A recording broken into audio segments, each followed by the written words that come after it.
Good afternoon, buenos dias, and thank you for tuning in. On behalf of all of us at the locally based, independently owned bookstore Books and Books in Miami, Florida, and in partnership with Miami Book Fair, it's my pleasure to welcome you to a virtual afternoon with Claire-Louise Bennett to discuss her remarkable new novel, Check Out 19, published by our friends at Riverhead Books. Claire-Louise Bennett is the author of Pond, which was shortlisted for the Dylan Thomas Prize and winner of the inaugural White Review Short Story Prize. Her short fiction and essays have been published in the New York Times Magazine, Harper's, and other publications. She lives in Galway, Ireland.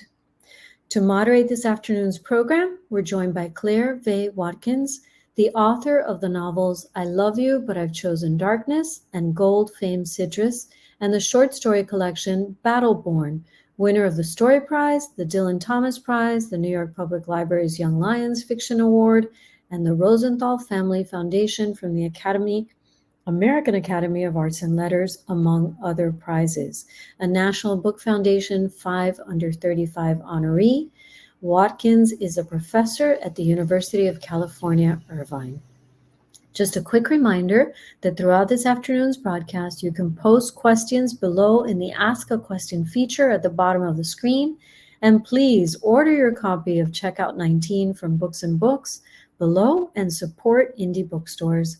And now, without further ado, I'd like to welcome our guests to the virtual stage. Welcome. Hello. Hi. Hello. Hello. How are you? I'm okay. You're in Ireland. Yeah, I'm in Tipperary, actually. What is it like there? What is it like? Well, it's quite quiet and there's a lot of trees and I'm in a valley, and today started off quite well. And then it just went all kind of weird because I had to do some like admin-y stuff, which involved my printer and stuff, which I ended up bashing the shit out of. like I'm picturing like from Office Space, you know, that movie where they slam it with baseball bats and stuff while listening to like hardcore gangster rap. So infuriating. It was so, yeah, I don't know why I get so wound up, but it really winds me up. My printer really winds me up. Oh yeah. Any day that involves a printer is gonna be Why are they so rubbish? Why don't they ever work? Yeah, they're it's a mystery, and it definitely has a corrosive effect on the soul. So it does. It made me feel really sick. I felt so angry. I felt sick then for a while afterwards, and I wasn't very proud of myself. You know, I thought I should be better than that, but not you. I think it's well, I thought it would take us a little while to get to the real like techno dystopian doom and gloom. What are these devices doing to our psyche? But I'm glad we jumped right there. But before I launch into that question, I just wanted to tell you that and everybody in Miami and everywhere else who's watching, that I've been such a big fan of yours since Pond, your first book, came out. Someone sent me the Irish edition, and it's been so important to me. And I've taught it to my students, and it's been important to them.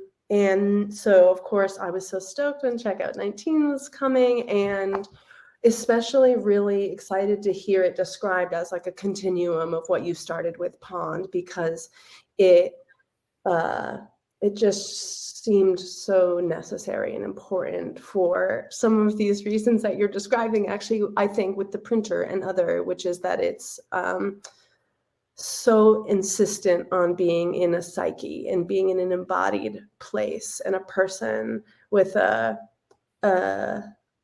almost like compulsive attention, especially to the materiality of their surroundings, which I experienced as this like direct and very much needed antidote to this I think a myth that surrounds technology in this technological century, which is that those things don't have material, that the internet happens in a cloud, that there's nothing. We really ignore how unpleasant just the feel and design of every printer is, or that these devices are made from minerals that come from the ground and have to be mined, and that there is no cloud. There's a server farm in basements using electricity and emitting carbon. And in fact, it's a very troublingly embodied physical apparatus that we don't acknowledge. And I think only literature can really acknowledge it at this point, and yet so little of that does. And so then you came along and really saved my life and articulated some of this stuff that had been bouncing around for me. So is that at all in jive or echo with how you think of this project, or your sensibility, especially about like the material world? Well, I guess, yeah, I'd be one of the people who, until recently anyway, had not much idea actually of the kind of the physical heft that the internet and its different processes and operations involves. Yeah, I guess they use words like cloud and stuff and web, and they sound very sort of light and ephemeral almost. Part of nature. Mm-hmm. Yeah, pretty innocuous anyhow in their connotations. So I think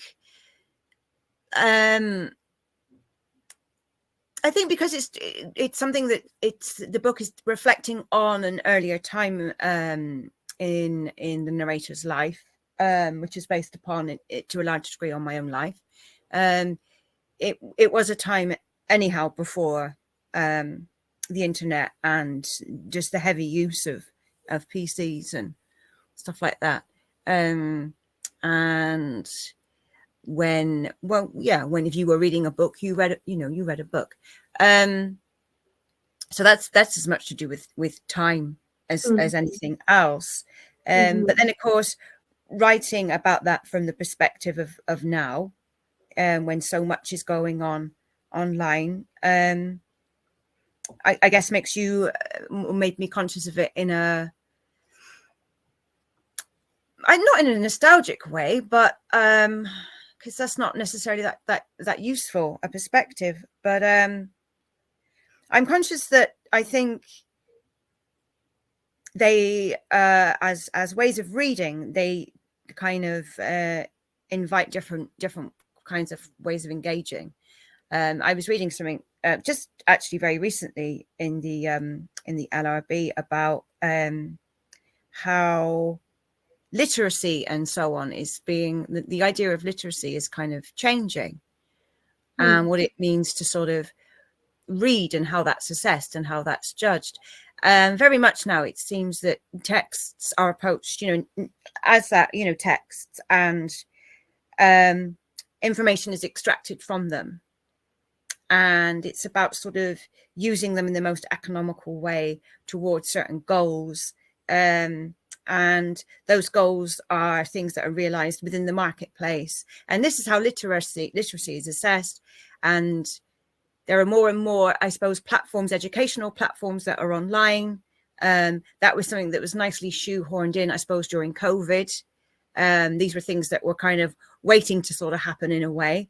Lots of online, lectures that actually don't happen in real time and are then recorded and stored. So then you think, well, do we need that teacher again to give that lecture next term or next year, because we have it in the bank, and so a very, very different way of engaging with ideas and literature and all of those things. And no, I don't know, that image that I have, that very strong image at the beginning of the novel of sitting on the grass beneath a tree with a book beside her, which she doesn't really even open, because sometimes it's nice just to have a book beside you.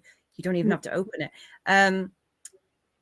That's kind of diminishing quite quickly, I think. Just that even that idea of the physicality of a book and the potential that it kind of has that it emanates is maybe not something that is felt as strongly now. I don't know, but that, you know, we're kind of in a bookshop, not really, but they'll know better than I do how strong the appeal of physical books are. Right. Yeah. I suppose I was interested to start there because I love you as a writer of place, and I wanted to talk about this place that we are meeting in this square in these wires, you know, going under the sea and going to space and coming back, and how, you know, how that shapes your psyche, and how you know, in your work you can really see this narrator, her psyche being shaped to varying degrees of maybe passivity or agency, you know, just sitting there. I almost imagine, I don't even know if you actually wrote this, but that her hand is on the book or something, like the material of it and the grass, and versus the kind of information that just sort of happens to you, that you don't have to seek out and you don't even want actually, and you don't know why you've gone to it. And the strategy of those technologies. One of the designers of social media at Stanford, this frighteningly young man I watched in a documentary, described this technique as human downgrading, because when you're not as savvy or intelligent or as acute, you are easier to manipulate and more useful for advertisers. And so then we find ourselves improving on technology that needed to be improved on, like turning of the page, you know, like how many times have I been reading on a PDF and I'm just like, this is worse than the Gutenberg, you know, we don't need to improve on. And you write about like the turning of the page and reading in such a sensual, embodied way. It's like the cycle of life and death for this narrator, moving from the hopeful, uplifted face of the top of the left page and then down, and then the wallowing in this like deathy last little rush through. We rush through the bottom right of the page and then decide we actually didn't even see what we needed to see back there. I mean, it must be awful to have someone like paraphrase your own beautiful writing to you in this way. So I'm going to do something even more awful, which is read your own writing to you. But I think it really embodies this train that I saw you sort of picking up in Pond and now really going towards in this book. And it's so exciting. So this is a passage from the New Yorker Review, this rave, which if folks in the audience haven't read it, I think fairly incisive. I wonder if you think so, Claire-Louise. Anyway, so here's the passage, and forgive me for reading you your own work. And maybe you could read something for us too. I realized I wanted to ask you to do that so we could hear your own voice. Anyway, the narrator thinks, and who exactly is doing most of the work required day in and day out to ensure that all these homes are unfailingly lighter and brighter and operational? Convenience replaces ritual. Devices replace daydreaming. Spotlights replace shade. And the discord between one's inner world and their immediate surroundings goes through the roof. And whoever lives inside there is bewildered to her wits' end that she experiences such a penetrating and abiding, almost accusatory sense of estrangement in a place where she is surely supposed to feel inspired and at ease. When everything is illuminated and the shadows have been sanitized, where goes the creature inside, and what happens to her need for reverie? It seems to me entirely indefensible that anyone ever thought it necessary and correct to send an electric current blazing through the furrows of anyone else's mind in order to dazzle the intimate blackness at its core into rapid extinction. And I just felt that word extinction deployed with such intentionality, and that whole passage is, I think, emblematic of your light but resonant touch. You know, there's something in your style that I saw it described somewhere as like deceptively casual, but it's just yes, extinction. That's the real heart of the issue here, is like mass avoidable death, which this, you know, latest 2 years has made really palpable. But anyway, was any of that on your mind, or was it, you know, you said you don't think nostalgia is a useful mode to think about this time in the narrator's life, and I don't see any of that. I see actually a lot more grief, I think, complicated grief. Mm-hmm. What was it like for you? What were you drawn to in the like emotional register? Well, I was writing it. Mm-hmm.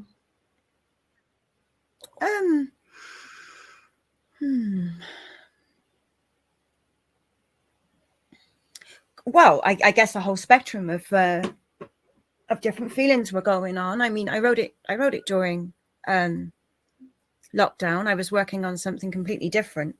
And then I don't know how it came about. Everything was very obviously very quiet, and practical things. On a practical level, my situation, my daily situation, was altered by lockdown. So, for example, I didn't have to rent out my spare room anymore to make up the rent. So I didn't have Airbnb guests traipsing in and out all the time, which was great. And the pubs around me were closed, and that was quiet, and I didn't have to listen to deliveries of beer and beer bottles being emptied and all these kinds of things. And the restaurant fan that was right beside my living room, or it was one open space really, then I worked in it and I cooked in it and all the rest. So that was really marvelous. And it's strange that you don't really realize how much things have been irritating you until they stop. And then you kind of go, oh wow, this is like a whole other reality. And it really was. And I just got down to work, and which was great. So that's worth remembering. And I've been working on a few pieces on and off for a few years. It wasn't like I started this from scratch. I had some of the pieces, some of the, I guess, vignettes or something for quite some time. And I always sort of knew that I needed to bring them together, or they were somehow together. So a piece about Mr. Burton, and the piece about Room with a View, and the piece about going to Yorkshire, all those things, even though they don't really, I couldn't really understand why I felt that they should go together, but I kind of knew that somehow, like the way you do know things sometimes, and then you have to work out, you just have to spend time with them. And I got to spend time with them. And I guess I was feeling all kinds of different things, and I was paying attention to, I was feeling pretty angry about stuff. I just started to feel angry about different things, and quite animated about certain things to do with, you know, being a woman and being working class, and I don't know. And then I just kind of let that come through, you know, which surprised me in a way. And then other times, you know, the enjoyment of writing comes through as well. I think there's a kind of a, you know, you know, when I hear people say that they, you know, hate writing and they find it really, you know, awful, and I don't. Well, I do when I'm writing, you know, like badly, but I get to a point where I know that it's something is happening. You know, I feel like something is going on, and then I really am in it then. And, you know, I'm just at it all the time pretty much, and that's I get a lot of joy from that, yeah, for sure.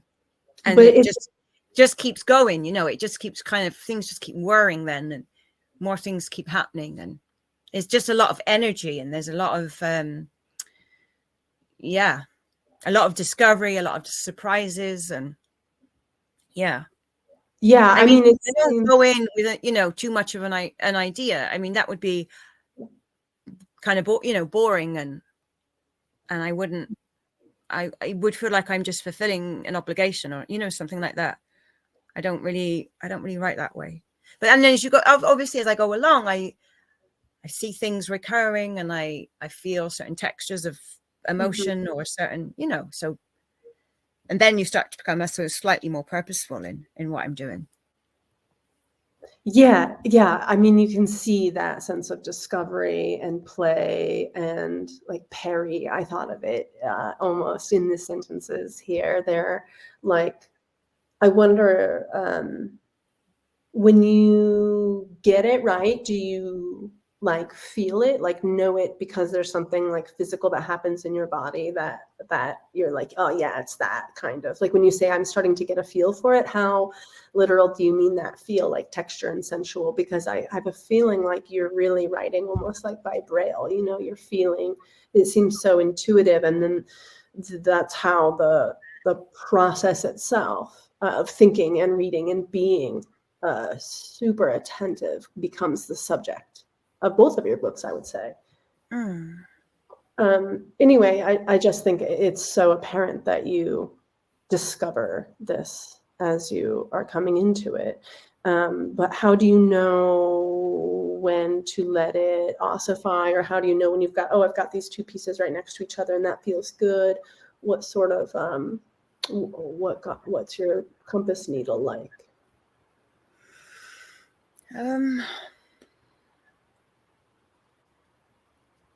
I don't know really. I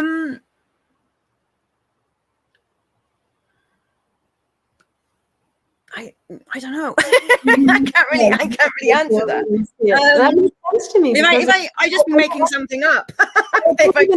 I don't even really want you to say, because I don't want to have any hand in shining the spotlight into the shade, you know, of the process. But anyway, I just, it's my way of saying what a huge like revelation your style has been. And I know a lot of reviewers have worked very hard to trace like your lineage, and you've been compared to every great, especially, you know, European modernist that there is. How do you think of your lineage these days? Like, who has been really important to you and got you writing and got you thinking? And especially for Checkout 19, which writers were your touchstones? Oh, well, I guess you know, there were so many, and something I heard yesterday. I was listening to a documentary about the writer Colette, and about how she used her own life. She wrote from her own life and spiced it up a bit. And they were talking about, you know, well, actually, if you really wanted a sense of her autobiography, you just have to look at the style of her writing. And I thought that was really interesting. I was like, oh yeah, okay. You know, everyone kind of focuses on, you know, the content and what happens, and, you know, who says what and who goes where, and then, you know, all that. And I thought, well, it's the style that really tells us so much about a person. And I really, and I was thinking about it some more, and I thought, well, in a way, that's kind of what my book is about, because the style is changing a lot. And there's one particular chapter in it, which I can't remember what it's called now. I'm really bad. I think it's wonderful. It's wonderful. You're like, that's so funny. I haven't done so many events with this book, so it's like I'm not as familiar with it yet but anyway, it's almost like in writing the book, I was trying to understand almost why I write the way I do. Yes. You know what I mean? Because yes. I got asked so much about it and stuff like that. And then people would describe it as stream of consciousness, and that kind of annoyed me. Well, I don't like that phrase that much. I don't know, because it gets used so much, and it doesn't seem to have much kind of meaning now, or it doesn't seem specific enough to be useful, you know. So in a way, it's kind of funny, but I think it's almost like it's a sort of a reflection on why it is the way it is. And in terms of those influences, well, I guess when I was writing this, I mean, not in terms of style, though. I don't know style-wise, really. Because I've always, you know, I can say, oh, so-and-so and so-and-so. But then that's not true, because I've written the way I've written, really, since I started writing. And at that stage, I hadn't really read that much. Do you know what I mean? Yeah, so, absolutely. So it's not really to do with that. And then I remember, you know, when I got a bit older and I was at university and different things, and they'd say, oh, you should try and write in the style of different writers. That's a really good way to learn to write. And I thought, well, I'm not doing that. That sounds like a really bad idea to me. But then anyway, you kind of end up kind of taking it on a bit, don't you, sometimes? Like if you've been reading a lot of Virginia Woolf, you can really see it. Like in your writing when you're younger anyway, it really starts creeping in, whether you mean to or not. But I was always kind of writing in a kind of I mean, I remember mentioning it before in interviews, but it took me a long time to say write in a way that was sort of intelligible. Like I wrote for a long time, and the stuff I can't really understand it myself. I've kept it all, most of it.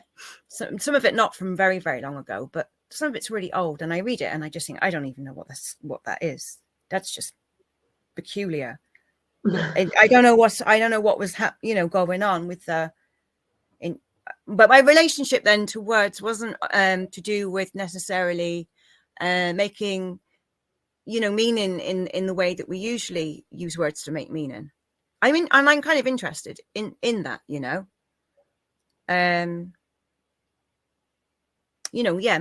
how meaning is made in novels, and how we expect meaning to be conveyed, and all of that kind of does fascinate me a little bit. And I was interested, I think, in like the power of each individual word. And it's like that. It was like that. It was like something I could kind of hold, it was like a kind of a gemstone or a crab or, whatever. It was like I had, and I didn't want to surrender them to a sentence, because then they get lost in that sentence, and then it's just about what that sentence conveys rather than the words that it's made of, which sounds a bit, I don't know, strange in a way. So I'm kind of trying to find a way of writing where there are sentences and there are words at the same time. In a way, you don't lose sight of the story doesn't speak louder than the words. Right. And like sometimes you will even there's like a very bold recursiveness, like you'll repeat a word, like actually yes it really was. And like as kind of as if the voice is being interrogated a bit and constantly has to, I mean, it's different things at different times. Sometimes it's as if it has to convince itself of its own, it's okay to think and feel the way it does. And sometimes there's some other, actually, yes, we were really like that. And or it's a local person, like the person who's saying, pick out more library books, and the narrator's saying, no, actually one is the best. And you can't really pay attention when you've got a big stack of books waiting to be read, which is like, the condition of our times. Explains so much that like awful, overwhelming choice fatigue in so many different arenas. But the jewel-like holding of the word and offering it again and putting it by itself in its own sentence, even an ordinary word like actually or all right or yes, lingers. There becomes this very, I would say, singular pacing in our, this is an odd comparison, but I heard one time an interview with the casting director of The Office, and she said that an instruction she gave those actors in their audition was dare to bore. dare to bore me. And I took that to mean like go slow like a real person in a boring office. And that's why that show ended up having that like very singular, you're not boring, but your pace is like defiantly that of a wandering mind, and it moves at different times and in different modes, but it seems, I think that's why so many people have reached for books from another time with you maybe and saying, oh, here's this. It seems like from another place, but it's actually, I think, very, very now, even though most of it in Checkout 19 is set a while ago. I was thinking about that idea of garrulousness as opposed to sort of stream of consciousness, and that's kind of interesting too. I mean, from the point of view of, I guess, women, and that idea of women just, rambling on and on and on, which is, that's what we're supposed to do. And then there's the other part where they're not really like, so I guess I'm thinking about my grandmother and how I don't know whether she ever really said anything that she really wanted to say or felt or at all. And a significant moment for me, and it occurred before I wrote Checkout 19, but it was one of those things that happened that I guess affects some sort of shift in you, some sort of shift in your psyche. And then the creative shift comes later. And it occurred when I was in Paris a few years ago. I was on a residency up in the 5th arrondissement, up near Pantheon. So I was there for a couple of months, right at the beginning of, I think it was maybe 2018. It was right at the beginning. I went over a few days after New Year. I went maybe too soon after New Year. It was a bit strange, actually. So anyway, I was there. And while I was there, I did a reading down in Shakespeare and Company bookshop. And I was reading some work in progress. And quite a lot of people came. I remember I was in this upstairs room and I had this table. I was in front of the window. The window was behind me. And I was just reading like from sheets of paper. It's just stuff I've been working on. And there were like a lot of people, like it feels like it anyway, because it's kind of small and, hickledy-pickledy.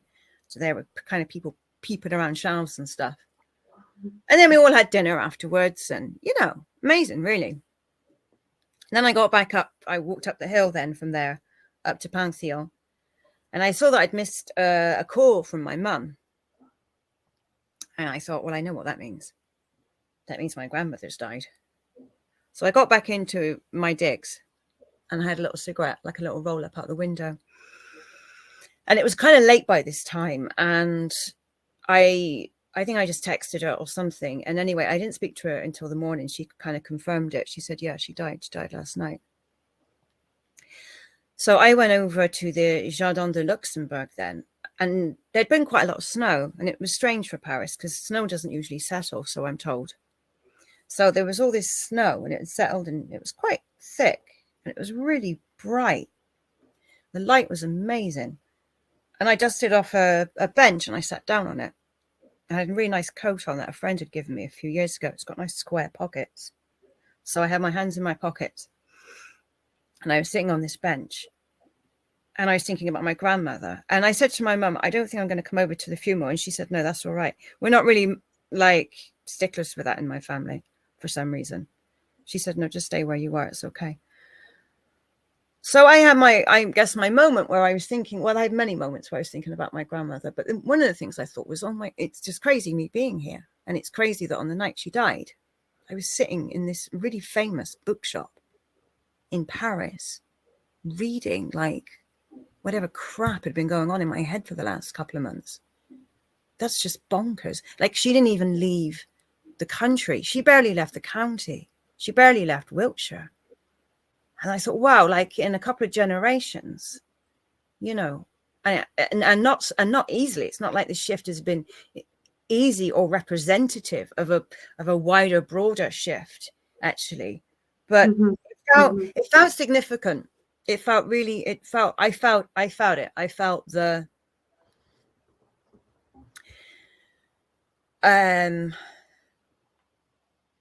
yeah, I just felt it. I felt the difference in our lives, and in being heard and being listened to. And like, you even get it now. I've had a couple of reviews, and some of them, male reviews, you even use words, a bit, they might call it a precocious use of, these kind of funny words that they'll say in relation to females who, use language a lot. It's like, oh, she's being a bit precocious, or she's being a bit, you just think, oh, for God's sake, it's still that thing of like, you should shut up, really. You're going on a bit, and there's always that feeling. And I even remember it as a young woman of like, oh God, and speaking really fast. I used to talk so fast when I was a young woman, because I wanted to get it all out before someone said, oh, just be quiet, or interrupted me, or you know what I mean? So I think sometimes I am having a little bit of fun with it, and I think, well, no, I'm not going to put any full stops in. You can bloody well wait until I get to the end of the sentence, and I'll decide when that is. And there is a trend, I think, for these very short, quite plain sentences, but I can't see myself ever writing like that, really. I'm not saying it's a way of writing, but it's like I said, I think it is interesting that your style is your DNA, It's not just style, and it's not just there, for the sake of it, or to try and be clever, or to try and that's it's, it contains so much, actually. It contains your whole relationship to words, to language, to how you've been able to use them in the world, to how you've seen people close to you use them in the world or not. It's deeply political. Style is it's a political thing. And I think we're seeing more and more kinds of forms in the novel, things, oh, is this a novel, is this a novel? It's like, well, the more voices that we hear that we haven't heard before, of course there's going to be a lot of change in how the novel now is created and structured. And because we're hearing from people we never really heard from before, and they have a whole different relationship to language and ways of making meaning and causality. And like, for maybe a long time, the kinds of people who were writing books were the kinds of people who had lives where one thing did lead to another thing. Yes. And that thing led to something else, and they kind of had a fair idea of what their life would entail. It was fairly kind of obvious from day one. Oh, well, my life's going to go this, But for a lot of people like me and like you, I think from what I've read from your work, which I've been really enjoying, like, no, our lives, aren't like, there's a lot of dead ends, a lot of false starts, a lot of going back, a lot of, so of course your narrative isn't, why would you write a linear narrative? It doesn't mean anything to you. It doesn't. Yes. Yeah. I even feel it when I have taught writing, as in like, someone often will say of a female character who's in a work in progress, like, I just wish she had more agency. And it's like, yeah, me too, but that's not the world we live in, is agency or activity or plot or movement, the only mode of storytelling that's valid, I mean, there's so much that it was so illuminating about that story about your grandma, the distance and the language and the way that that's tied to class and who gets listened to. And because, I don't know, I've always felt hopelessly self-conscious about how I talk, because I grew up poor and I sound poor, and I wasted a lot of energy trying to fix that and pass as a different class. And then it took me a ridiculously long time to realize that I was actually really in love with how my parents talked or my grandma talked, or the way that like people in like the AA meetings, or, you know, how audacious it is to bullshit when you are trying to survive poverty, you know, and just how euphoric it could be and how defiant and how revealing. And it could be this crazy kind of like almost generational wish fulfillment, or, I mean, I'm in California, so I'm obliged to say, you know, healing of intergenerational trauma or whatever. But there's something there, I think, and many writers from different backgrounds have come to around to certain versions of that type of style as self and DNA, as you put it. Okay, I know we want to get to questions from the audience, and I also had thought about asking you to read us something so we could hear in your voice. Does that appeal to you? Yeah, I can do. Okay, and then Let's that will see. give everybody time to gird their loins for questions. Now I got it. I thought I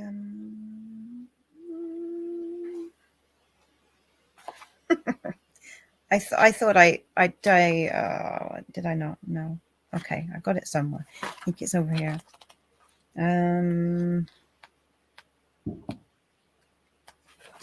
Trying to find.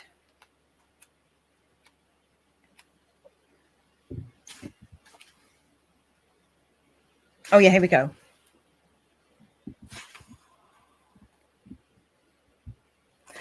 Oh yeah, okay. So this is from like near the beginning of the book. It doesn't matter really. I'll just go straight in. I don't think I need to give any context. I have this idea that Marilyn Monroe stayed in bed when she got her period and bled all over the sheets. I'm not sure where I derived it from. It's been in my head since I was approximately 10 years old. My grandmother adored old Hollywood stars and had a particular penchant for Vivian Leigh and Marilyn Monroe, so it might have been from her I got it. But I can't imagine my grandmother telling me a thing like that. Perhaps she said it to my aunt and I overheard. I wasn't a snoop, but I did have sharp ears. My family relished exchanging grisly tales, though usually I'd only ever catch a snippet, which, severed from the full body of the story, became disturbingly visceral and took on a lasting and malignant life all of its own. I shall never forget the heinous image that assaulted my imagination when I overheard, for example, my other grandmother saying to her son, my father, and she'd bitten all the skin off her fingers. Imagine that, eating your own hands. Stupidly, I repeated those words to myself verbatim many times over. My tendency to take every word I heard absolutely literally paradoxically meant I very often got the wrong end of the stick about quite a lot of things on a daily basis. And surely I had got the wrong end of the stick about this conversation.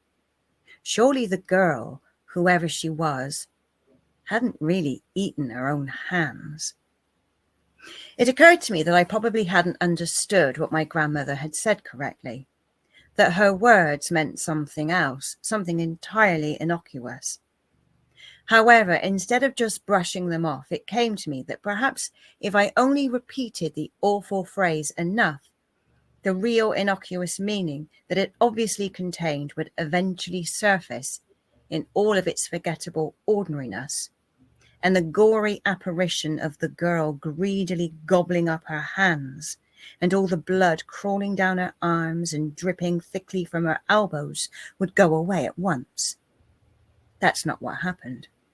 On the contrary, a new terror was released upon me, ironically by the most humdrum word out of them all. After many repetitions, the word "and" lodged in my throat, expanded barbarously. I practically choked on it. And she'd bitten all the fingers off, and she'd bitten all the skin off her fingers.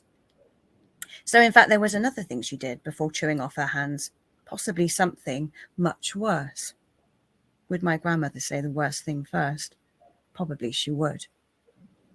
My father's mother was dramatic and liked to make maximum impact when she told you a story, whereas my mother's mother recounted scandalous news in a roundabout sort of way, pulled back and forth again and again by uncertainty and a preoccupation with peripheral details, apparent shortcomings. Oh, come on, spit it out.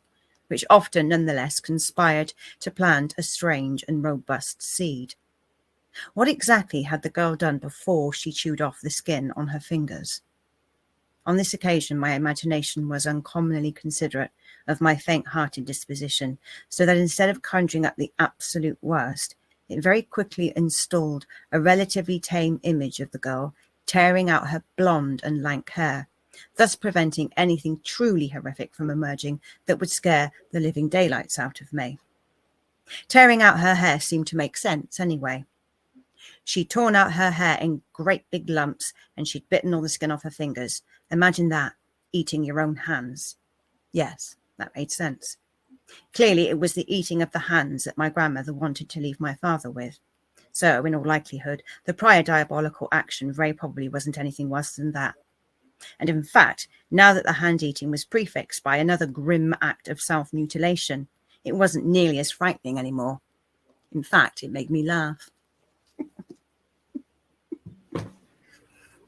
That's wonderful. I think all of the greats are in there. Bravo. Oh my God, that's just beautiful. I knew I was going to enjoy this conversation so much, but oh my gosh, it's just amazing. Thank you both for all of the things that you're sharing. I'm, jotting things as you go along. I don't know if either one of you has ever read Rebecca Solnit at all. Mm-hmm. Memories of My Non-Existence, which is her last memoir. A lot of that about what you were talking about before. And then I had read some reviews. Somebody said, book full of books. Your book is a book full of books. And then all about like how you become a writer and how you shapeshift and the deep magic of writing that kind of takes you in different directions. But I see it as creating art, and grabbing words and making something more out of them. And anyway, okay, so let's get to the questions. I'm obviously excited. So, George Kramer is here saying, Claire, you were one of my favorite mentors at IAIA. Please holler me at, and he leaves an email. So I think you want so here is someone who is a big fan here. So much of the reader's experience of your narrators is mediating through the things that do or don't bring them pleasure. For example, I'm thinking of Morning, Noon, and Night from Pond, as well as the discussion of right and left pages and the color of the narrator's blood in Checkout 19 as examples. Thank you. This is a comment, not so much a question. But if you want to address that, let me know. And then Robert would like to know, could you talk about the influence, if any, of studying drama on your prose? I found the amazing kinetic energy of the narrator's voice incredibly theatrical, alive, rich, and spontaneous. Okay. Yeah, good point. Well, for a while, I was involved with theatre. And I guess it's that thing, I kind of wonder sometimes, is that where I got it from, wherever it is, or is it something that I had going on and that's why I was interested in theatre? I don't know, because I think there was always a kind of a sense of something like a voice when I thought about or I would always hear, and it was the sound of the words, I suppose, that have always been quite important to me.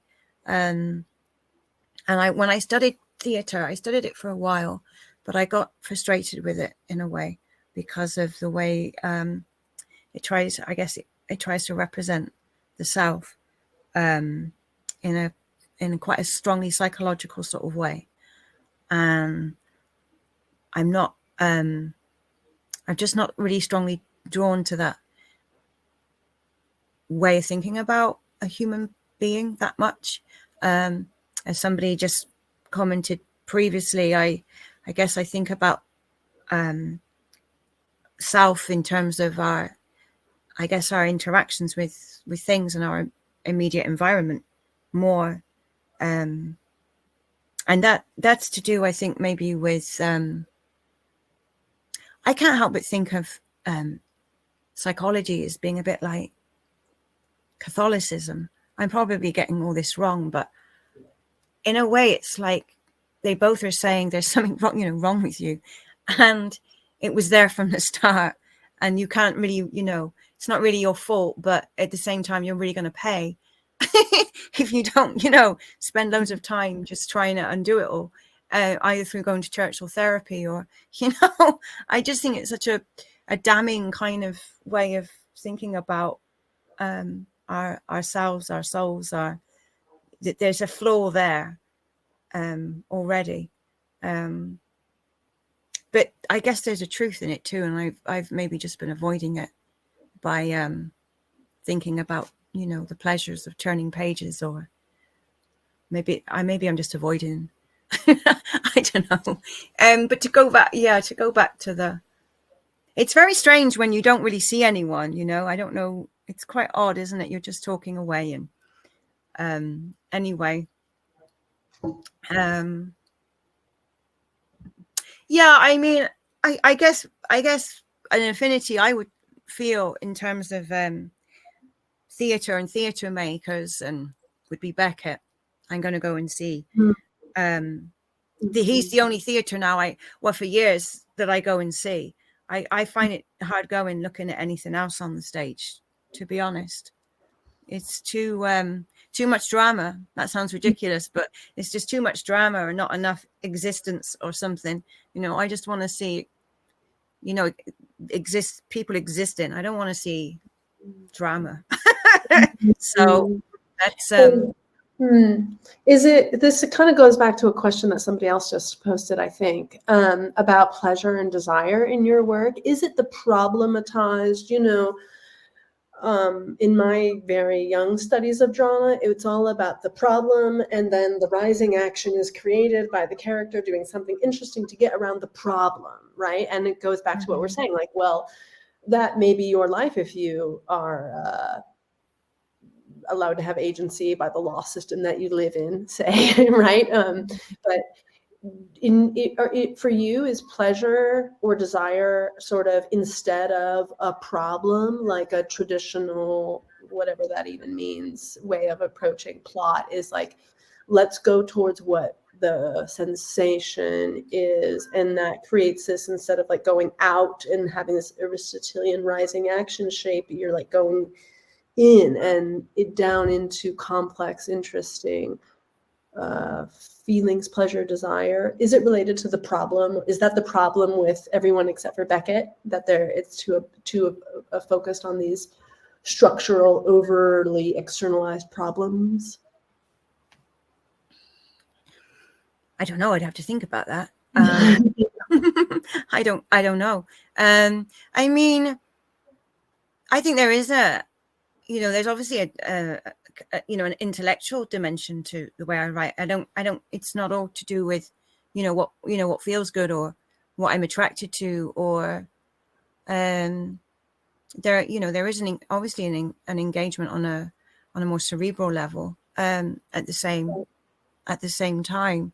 It's just not necessarily, trusting that dimension, entirely.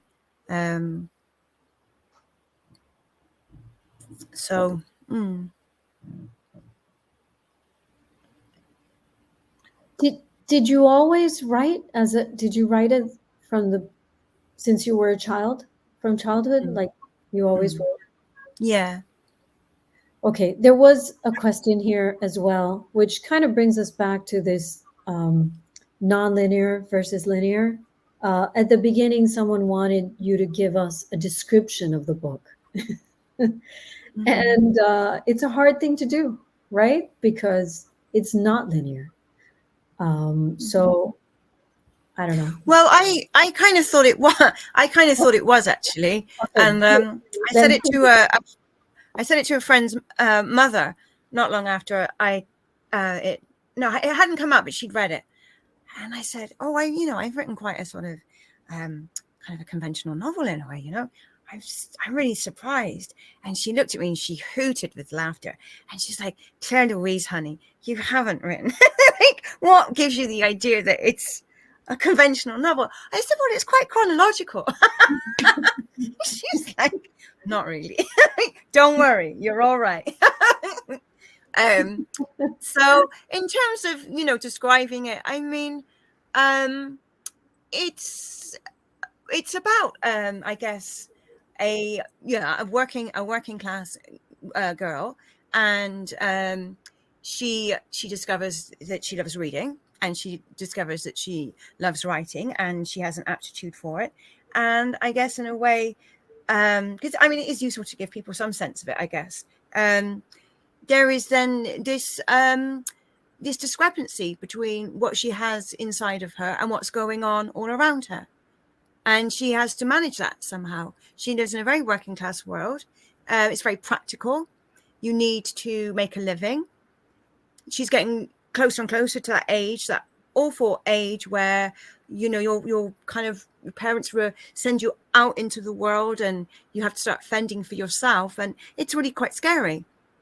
And then you suddenly have to, earn money. And, how are you going to do that? And what is your future, and what's your life going to entail, and all of these things. So you've spent a childhood of play and imagining and all kinds of stuff, and then it suddenly gets narrowed down and narrowed down and narrowed down, and then you just think, oh my god, this is really, really scary. And in that regard, I was very interested and influenced by a number of working class writers, some of them from quite a long time ago. For example, the Danish writer Tove Ditlevsen, whose Copenhagen trilogy came out, I think, over there maybe a couple of years ago.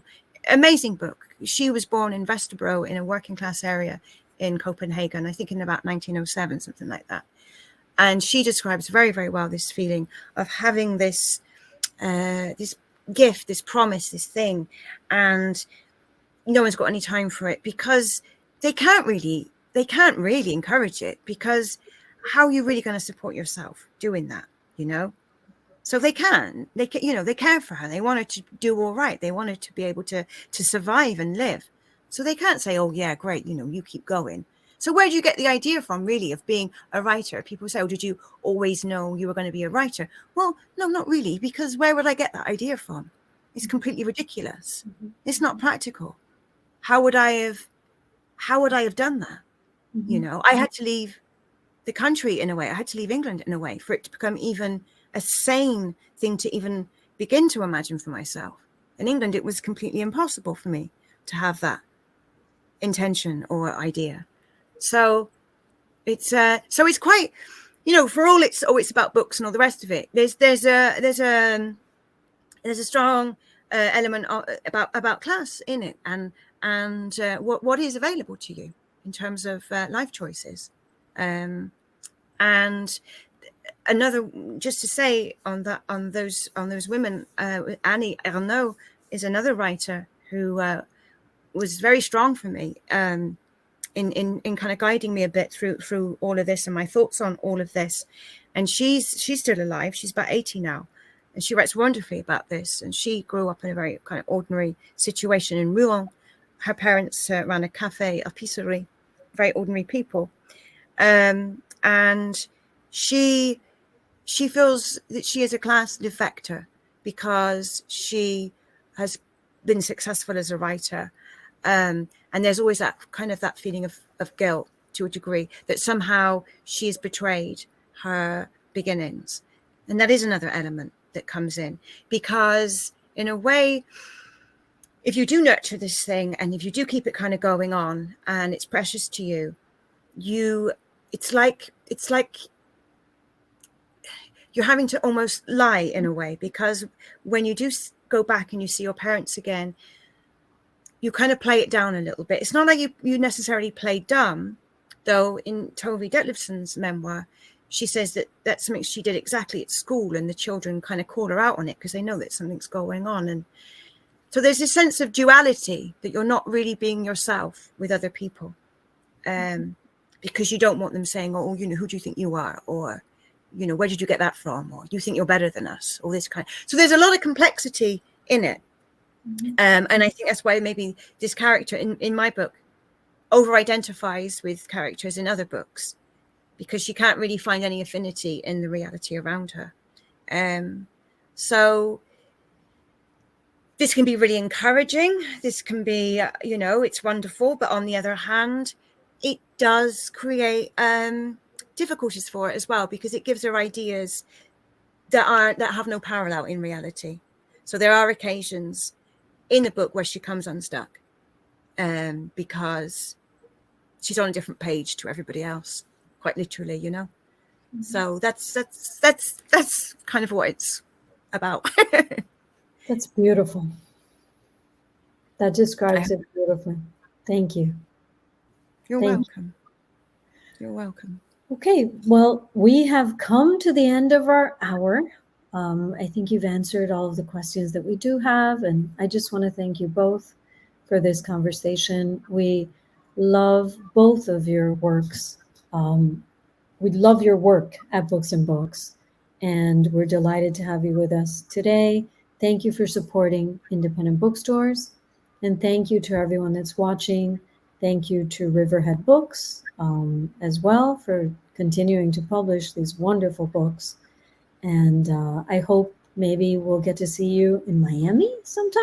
No, I would love that. Sure. Come to Miami Book Fair in November. All right. Okay. All right. That's great. Thank you. Thank you. And then I don't know whether to say good afternoon, good evening, or just adios. Bye. Bye. Bye. Bye. Bye.